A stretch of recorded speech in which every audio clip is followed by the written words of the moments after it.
commencer tout de suite, je vous annonce quelles sont les organisations qui appellent à ce rassemblement.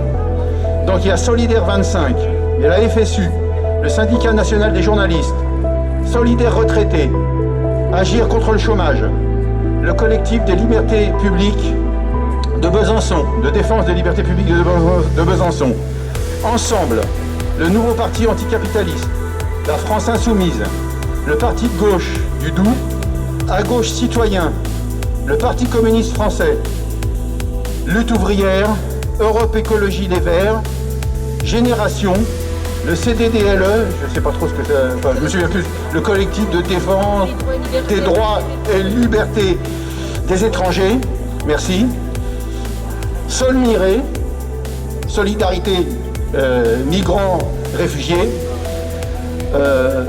EGM 25, États généraux d'immigration, merci, la Ligue des droits de l'homme de Besançon, Alternative à Besançon, ANV COP 21, le Jardin des Vêtes, l'association qui lutte contre l'écoquartier, la CNL et le MRAP. Voilà, je passe la parole à Séverine tout de suite. Et des citoyens en colère aussi. Et des citoyens en colère, tout à fait. Tout à fait.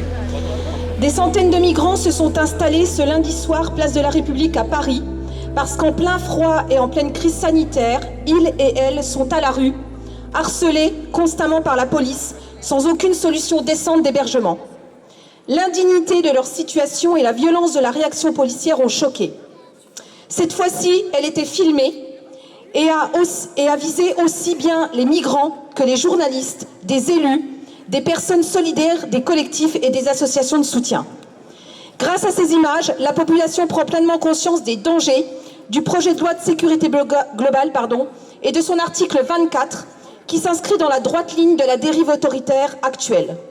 Après l'état d'urgence inscrit dans notre droit commun, la prolongation de l'état d'urgence sanitaire, la loi séparatisme en préparation, la loi de programmation de la recherche qui vise à criminaliser les occupations d'universités, etc.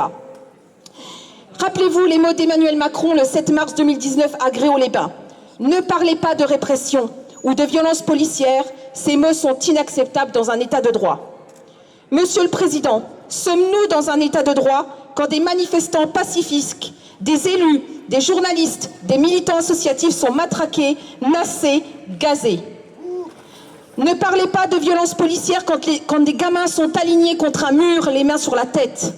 Ne parlez pas de violence policière quand des policiers visent délibérément la tête de manifestants avec leur LBD et leur crèvent les yeux, leur arrachent les mains. Ne parlez pas de violence policière quand des policiers frappent à terre des manifestants réfugiés dans un fast-food parisien. Ne parlez pas de violence policière quand une charge policière renverse Madame Leget, la laissant inconsciente sur le trottoir. Ne parlez pas de violence policière quand une vieille femme meurt d'avoir reçu une grenade en fermant ses volets. Ne parlez pas de violence policière quand Steve se noie dans la Loire après une charge policière un soir de fête de la musique. Ne parlez pas de violence policière lorsque Rémi meurt sous le coup d'une grenade dans le dos à Notre-Dame-des-Landes. Aujourd'hui, tous ces faits sont révélés grâce aux images prises par la presse ou les manifestants eux-mêmes. Nous sommes opposés à cette loi parce qu'elle vise, à travers ses articles 21, 22 et 24, à organiser le fichage et la reconnaissance faciale via les caméras de piétons des agents, via les drones, tout en interdisant aux journalistes et aux citoyens de rendre public l'usage et le mésusage de la force publique. Alors que de telles violences ont conduit à la mort de citoyennes et de citoyens, qu'est-il arrivé à ceux qui ont commis de tels crimes? Une enquête, un rapport, parfois un procès, et très rarement une sanction, et de façon rarissime, une condamnation. Car oui, Monsieur le Président, sans vidéo, pas d'image, pas de violence, pas de poursuite, votre loi instaure le règne de l'impunité. Monsieur le Président, nous sommes en droit de nous interroger. Sommes-nous dans un état de droit? Sommes-nous dans un état de droit lorsque sur les 5 dernières années, nous en avons passé 3 sous le régime de l'état d'urgence? Régime dans lequel la séparation des pouvoirs pourtant garantie d'un état de droit est mise entre parenthèses. Régime dans lequel nos libertés sont conditionnées aux décisions d'un pouvoir exécutif qui décide seul. Voilà donc nos libertés suspendues aux décisions d'un homme seul qui, à 20 h, nous dit ce qu'il en sera de nos possibilités d'aller et de venir. Il y a une autre raison pour laquelle nous sommes opposés à cette loi. Nous y sommes foncièrement et totalement opposés parce qu'elle est, de l'aveu même du ministre Gérard Darmanin, la transposition du livre blanc de la police.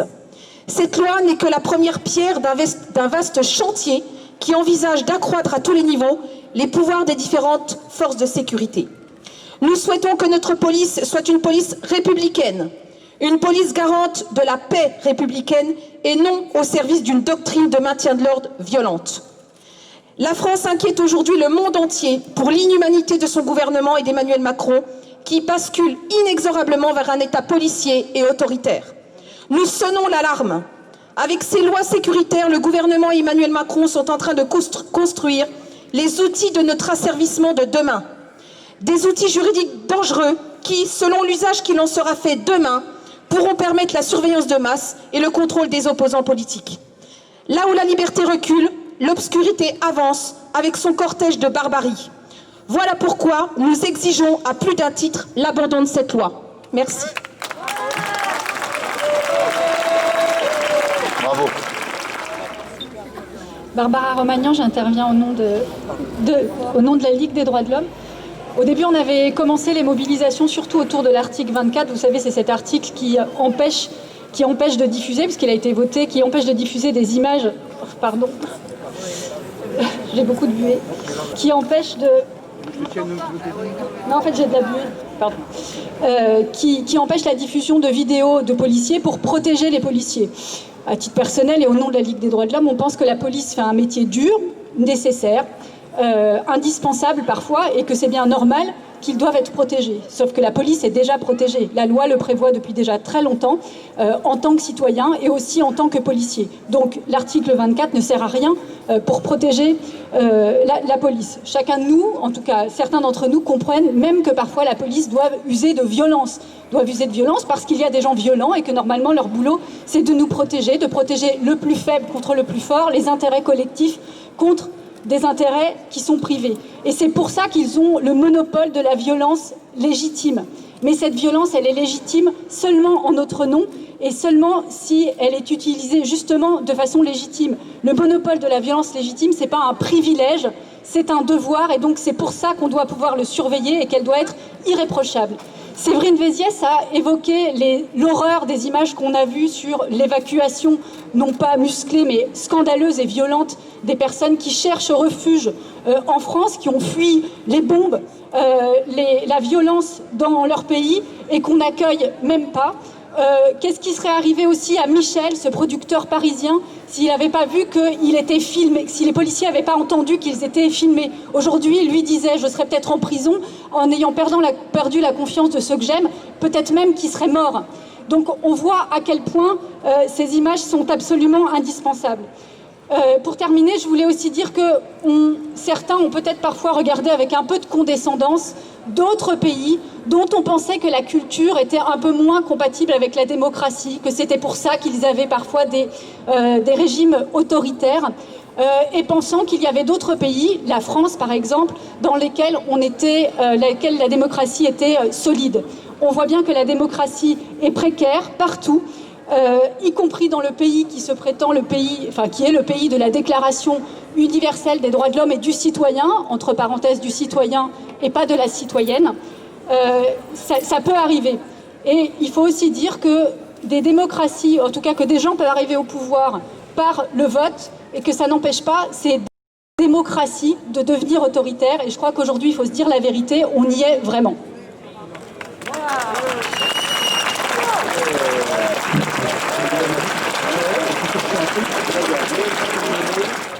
Les migrants et les réfugiés subissent partout des violences institutionnelles. Ce qui s'est passé à Paris lundi dernier contre le campement de migrants installé place de la République rappelle ce qu'ont vécu d'autres migrants ici, à Besançon, lorsque le préfet avait décidé d'empêcher toute implantation de tentes de demandeurs d'asile dans les parcs publics. La police avait utilisé du gaz lacrymogène pour en asperger les tentes et les affaires personnelles des occupants, les rendant définitivement inutilisables. Il y avait manifestement volonté de faire mal, de détruire, d'humilier. Harcèlement policier pour dénier tout droit à la personne d'être là. Cette violence-là doit pouvoir continuer à être filmée. Mais la violence institutionnelle prend aussi d'autres formes que policières. Le refus de mise à l'abri par le département des mineurs isolés étrangers dès lors qu'ils sont évalués majeurs par la protection de l'enfance. Le refus d'hébergement de certains demandeurs d'asile, le maintien à la rue de familles jugées non prioritaires par la préfecture, alors même qu'il y a des places dans les structures d'hébergement d'urgence gérées par le 115. Car si des enfants, des adolescents, des mères de famille, des personnes malades n'ont pas d'autre choix que celui de dormir sous une tente, c'est bien parce qu'ils ne trouvent pas de lieu d'hébergement, parce qu'aucune institution n'accepte de leur faire de la place, même en plein hiver, même en pleine épidémie, avec obligation de confinement.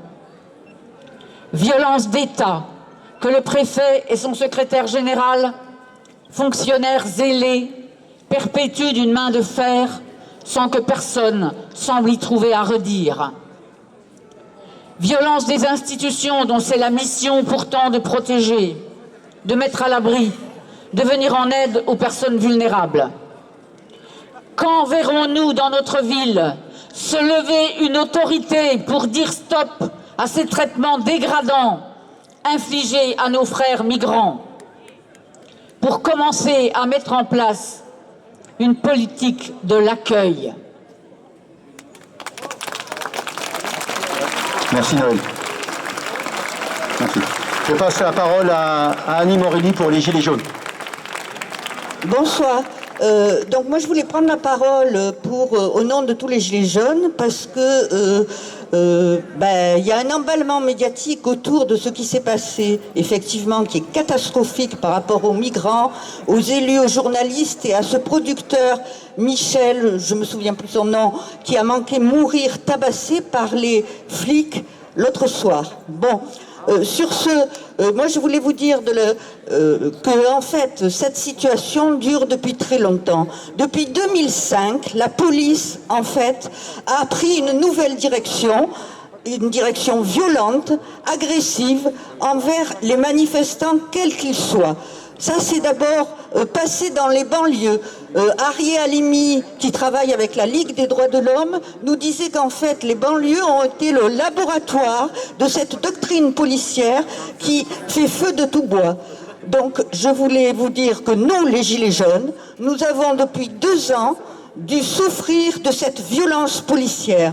Nous avons eu 2000 à 3000 blessés pendant nos manifestations. Nous avons eu 15 mains arrachées, non, 5 mains arrachées et 15 éborgnées. Nous avons eu 150 à peu près personnes qui ont été gravement blessées.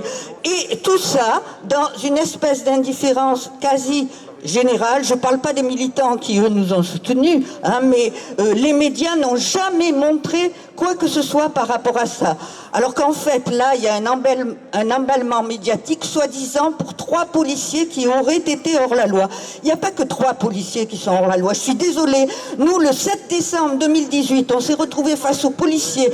On leur a demandé de participer avec nous à la manifestation parce qu'en fait, ils souffraient comme nous de ce qui se passait en France et de la précarité que tout le monde subissait.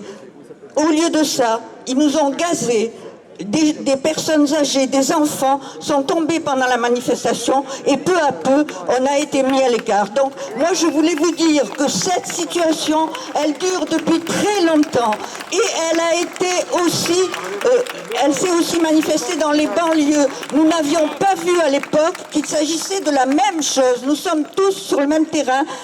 Noël disait très justement, les migrants, les précaires, les militants, les opposants au système de Macron. Il faut que nous soyons tous ensemble maintenant dans toutes les manifestations pour défendre nos droits et notre liberté. Merci. Liberté, liberté, liberté, liberté, liberté, liberté.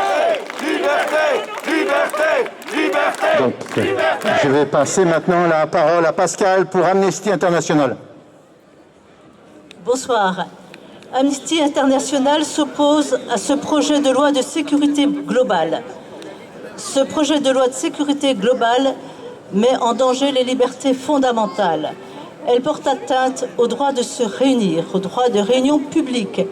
Elle porte atteinte à la liberté et au droit à l'information. Pour Amnesty International, ces faits sont très graves. Et en faisant cela, la France ne respecte pas ses engagements en matière de droits internationaux. Et nous continuerons à faire le nécessaire. Merci. Merci Pascal.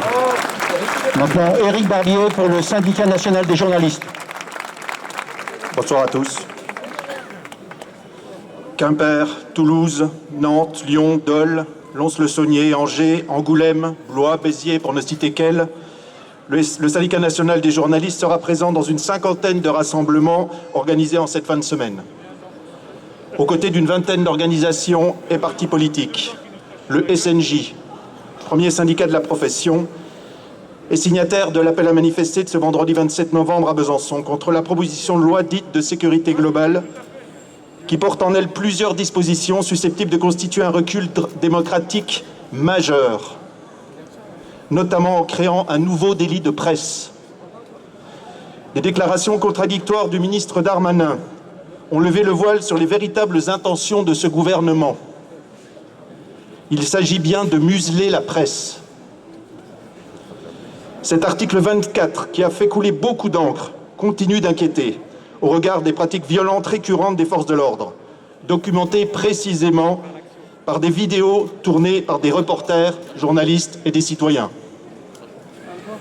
Le tout nouveau schéma national de maintien de l'ordre, document unilatéral du ministre de l'Intérieur publié en septembre, qui incite les journalistes à s'accréditer pour couvrir des manifestations sur la voie publique, procède de la même logique et aura pour effet de rendre plus difficile le travail des journalistes sur le terrain, précisément dans les moments de tension, lorsque leur présence est nécessaire du point de vue du droit d'informer.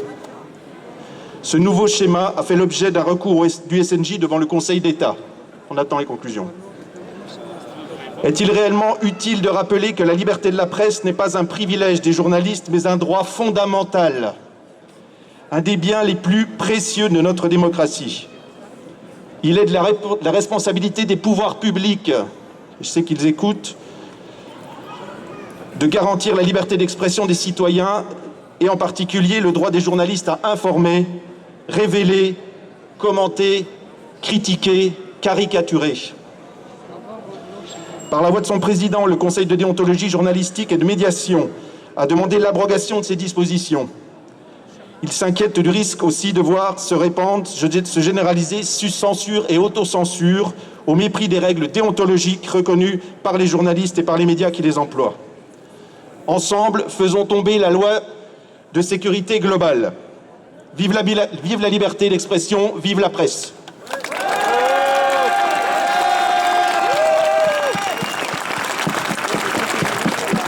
Je m'auto-passe la parole, mais très peu de temps pour le nouveau parti anticapitaliste.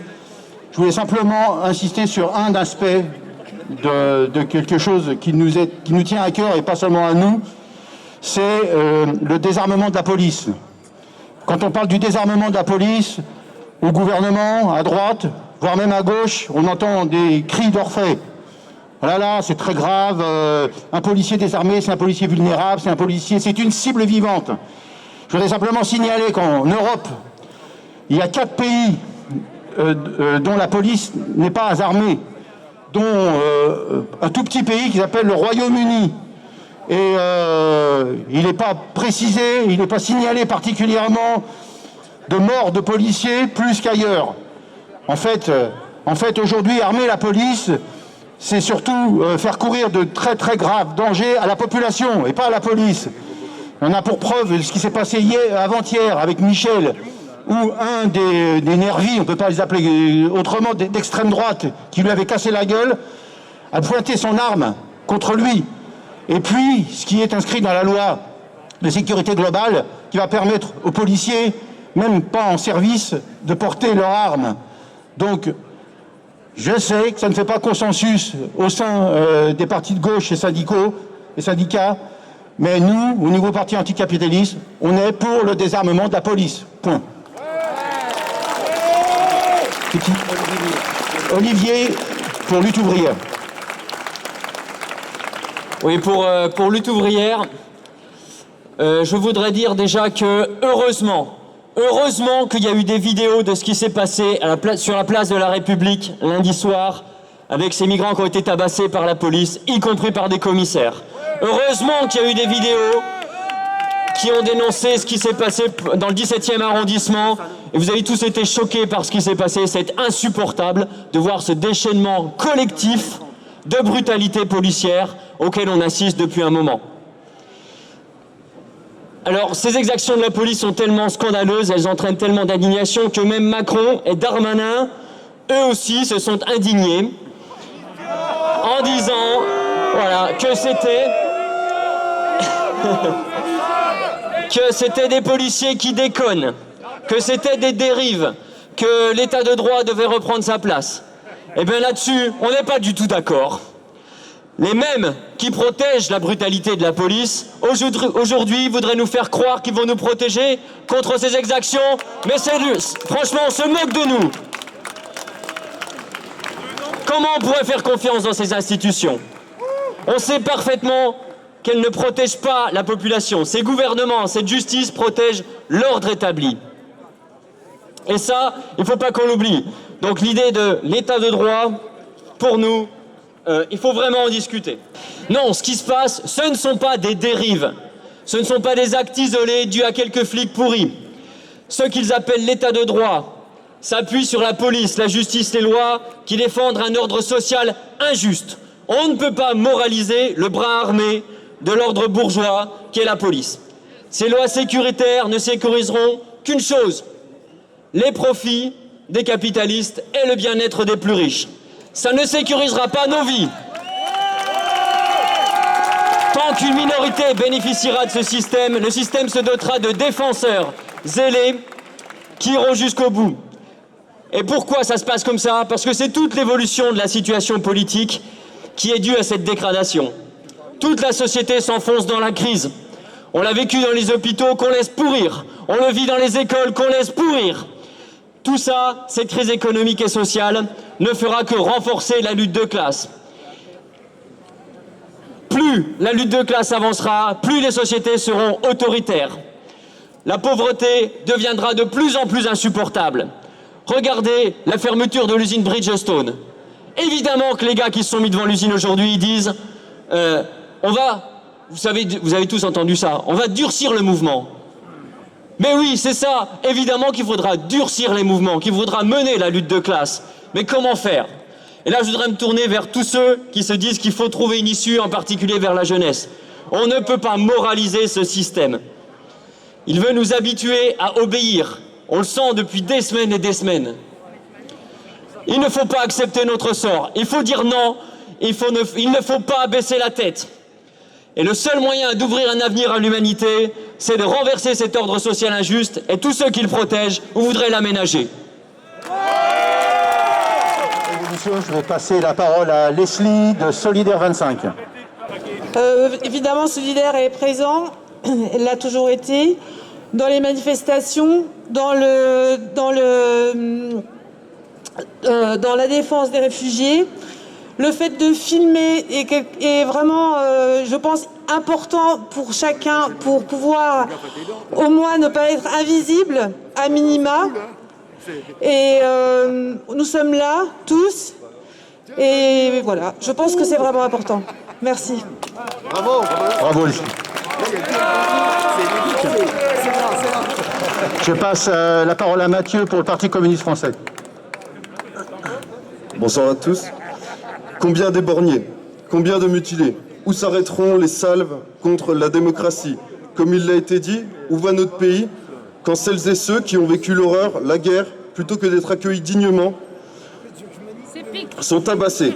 Quand des élus ne peuvent pas jouer leur rôle? Quand des morts suffisent à se faire condamner, suffisent à se faire tabasser? Longtemps, dans ce pays qu'on appelait des libertés, on regardait les autres en les méprisant. les gouvernements successifs nous disaient qu'on n'était finalement pas si mal, qu'il fallait s'estimer heureux. Mais aujourd'hui, personne n'échappe à la poussée fascisante qui monte partout dans ce monde. Nous ne sommes pas en dehors de ce processus. Ce gouvernement tire vers une dictature qui chaque jour oppresse un peu plus. Une dictature qui vise en premier lieu ceux qui se battent, ceux qui travaillent et souffrent. Qui sont-ils? Eh bien, ce sont les classes populaires, celles qui subissent. C'est bien elles qui se font matraquer, museler, gazer. Ils veulent nous faire taire, alors battons-nous.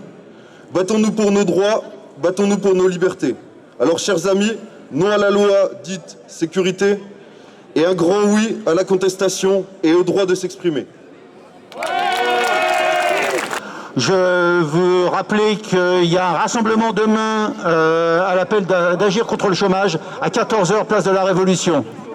Contre le chômage et la précarité. Merci. Donc Claire, c'est à toi. Merci. Bon, je vais pas redire tout ce qu'ont dit les copains et les copines qui étaient très justes. On parle souvent de dérive autoritaire, sauf que c'est pas du tout une dérive autoritaire, c'est une trajectoire autoritaire. On voit bien que c'est complètement délibéré et que depuis 2017... Oui, bon... donc depuis 2017, on voit bien qu'on est sur une trajectoire autoritaire, donc c'est-à-dire sur une volonté délibérée. Donc il faut quand même se rappeler que ces techniques de maintien de l'ordre ont commencé sous François Hollande en 2016, donc ça date pas d'Emmanuel Macron. Et on voit bien que ça s'accélère de plus en plus, que c'est un procédé qui s'accélère. Et du coup, tout ce que je voulais dire aussi, c'est une dernière chose qui n'a pas encore été dite, c'est qu'il y a toutes les actions de désobéissance civile qu'on a vues lors des événements pour défendre le climat, pour défendre l'environnement, qui vont être impactées par cette loi. Puisque lors de ces actions de désobéissance civile, s'il n'y a pas la possibilité de filmer les interventions policières, ça mettra vraiment en danger l'ensemble des militants et des militantes écologistes. Merci Claire. Donc là, j'ai passé la parole à Jackie, qui est un traditionnel citoyen en colère qui a fait toutes les manifs gilets jaunes.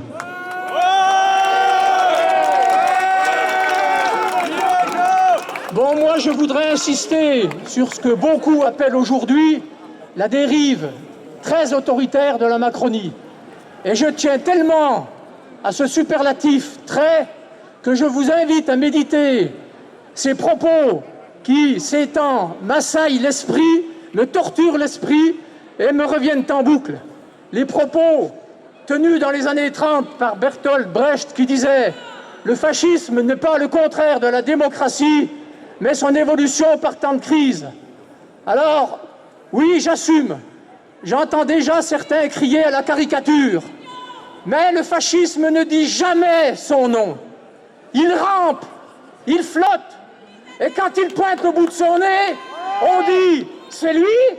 Vous croyez? Vous exagérez peut-être un peu. Et un jour, on le prend en pleine gueule. Et il est trop tard pour l'expulser. Alors je dis oui, ce gouvernement est dangereux. Il nous le prouve tous les jours. Ce ne sont pas les larmes de crocodile à Darmanin qui nous feront oublier ce que la police a fait ce lundi en se livrant à un véritable pogrom contre ces pauvres réfugiés afghans. Ce n'est pas les larmes de crocodile à Darmanin qui nous feront oublier le passage à tabac de Michel, ce producteur de musique, suspect, paraît-il, parce qu'il était noir, sans masque et sans tel cannabis.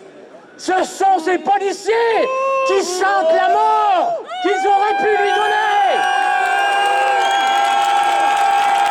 Ils se sentent soutenus par ce donneur d'ordre qu'est le préfet l'Allemand. Ils se sentent légitimés par cet article 24. Alors oui, dissolution de l'IGPN, démission du procès du préfet l'Allemand et suppression de l'article 24. Et j'en termine. Le développement de cette avalanche de lois dépressives prouve bien que la Macronie est incapable de faire face à la crise, tant sanitaire, sociale que climatique, qu'elle n'a rien d'autre à proposer aux 10 millions de pauvres, aux 6 millions de chômeurs, aux opprimés, aux exploités que la coercition électrique. Alors, camarades, les amis, continuons à mobiliser bien au-delà de l'article 24 pour que nos concitoyennes, concitoyens ne sombrent pas dans la peur ni le complotisme, mais comprennent cette situation politique d'un capitalisme pourrissant qui nous mène droit dans le mur.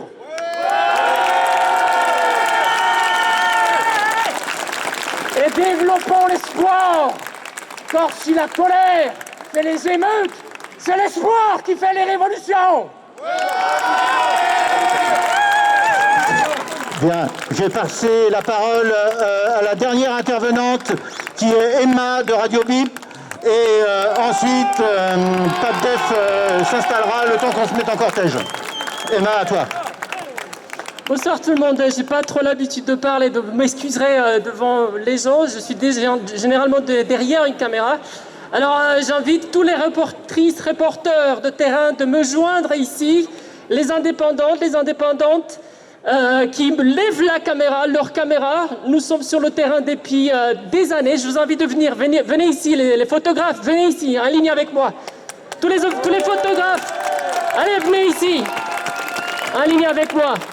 Alors, juste pour vous dire un petit mot, ça fait depuis 2016 qu'on attire l'attention sur ce qui arrive aujourd'hui. Ça fait depuis 2016 que nous faisons des gardes à vue, que nous sommes blessés dans les manifestations, que nous sommes arrêtés, interpellés, insultés, harcelés.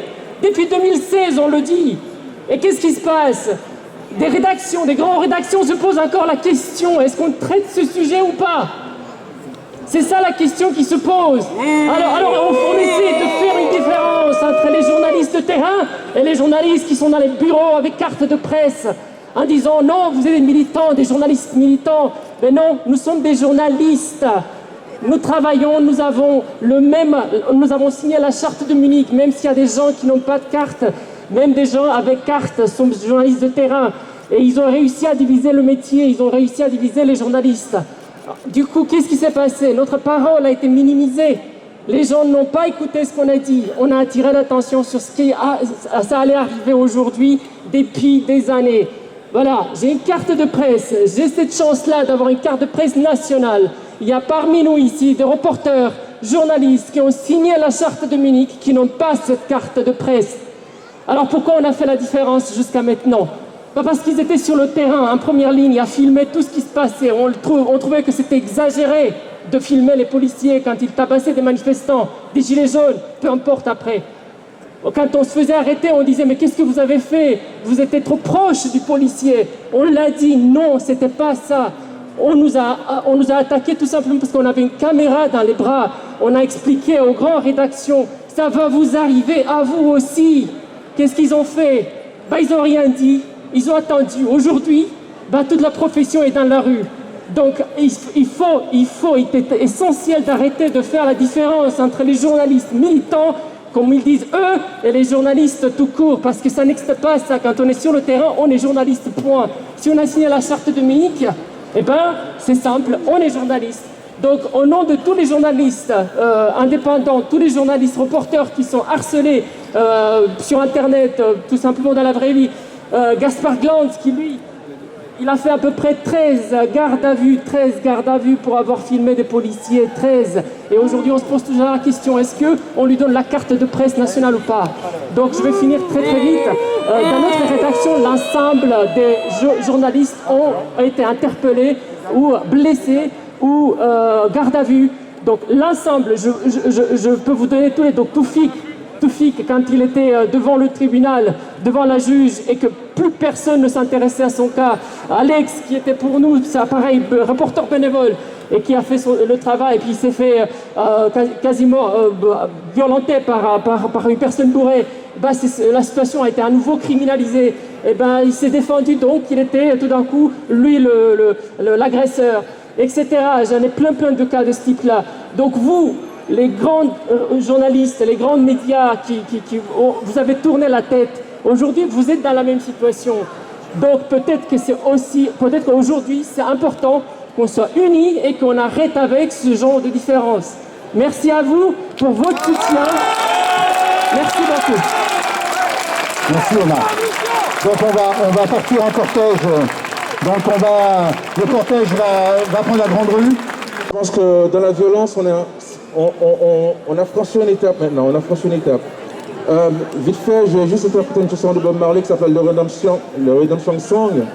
C'est une chanson qui explique, qui parle aussi de dire que maintenant, stop, on peut quand même recommencer les choses, essayer de retrouver un peu de calme, un peu de sagesse par rapport à tout ça. Et je pense que c'est très compliqué maintenant, c'est très compliqué. Je dis pas tous les policiers, tous les flics sont les méchants, mais on voit bien que cette cascade de violence, il faut que ça s'arrête. Donc voilà. Donc Redemption Song fait partie de ça. Donc voilà, une chanson de Bob Marley.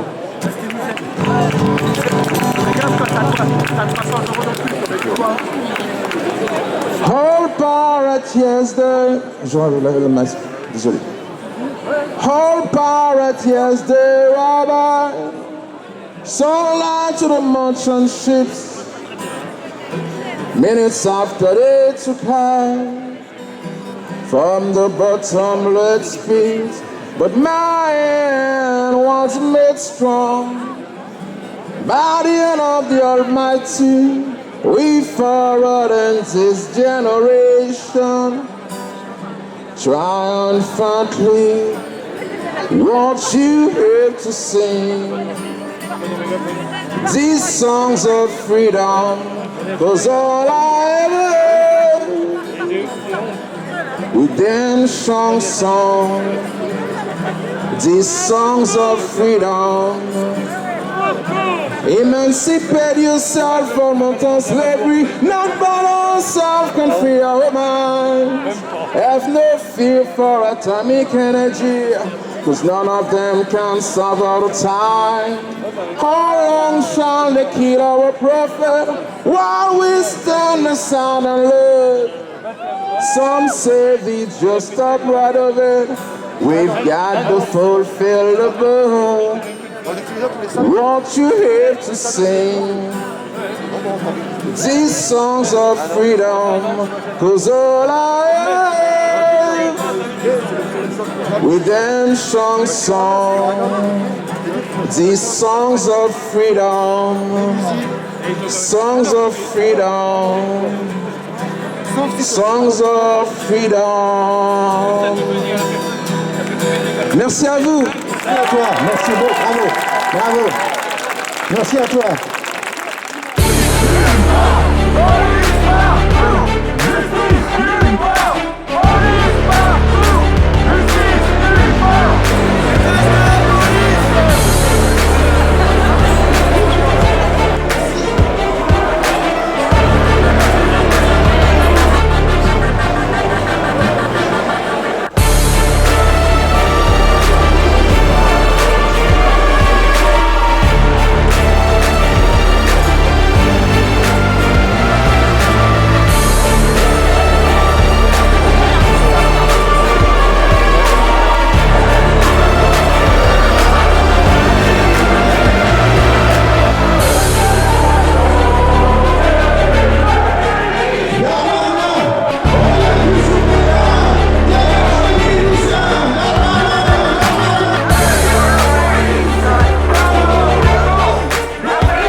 police.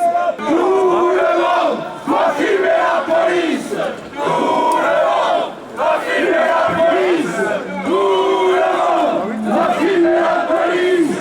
Tout le monde doit filmer la police. Quel métier honteux! Quel métier honteux! Vous êtes honteux! Quel métier honteux! Quel métier honteux! Police floutée! Police honnête! C'est pas ça que c'est pas. Police floutée! Police honnête! Police floutée! Police honnête! Police partout! Justice nulle part! Police partout! Justice nulle part! Il est temps de prendre votre liberté! Cassez vos collages! Cassez le gouvernement! Cassez le gouvernement! Cassez vos collages! Prenez votre liberté! Cassez-vous la bordel de Bruxelles! Merci! Liberté! Liberté! Liberté! Liberté! Liberté! Liberté!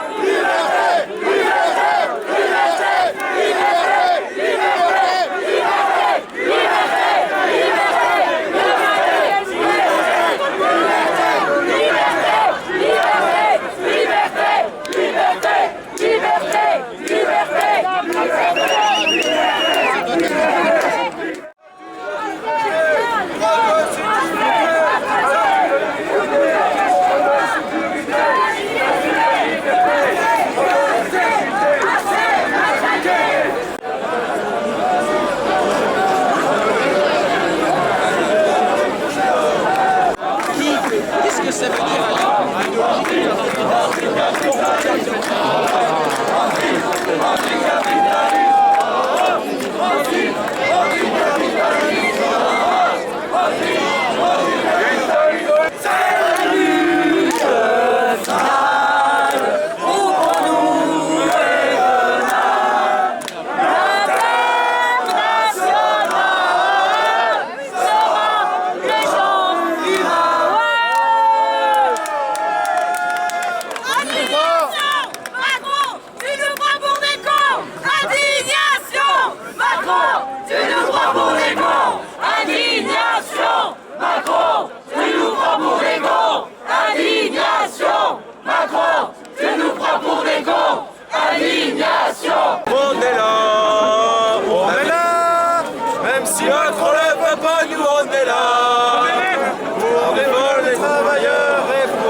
Si Macron le veut pas,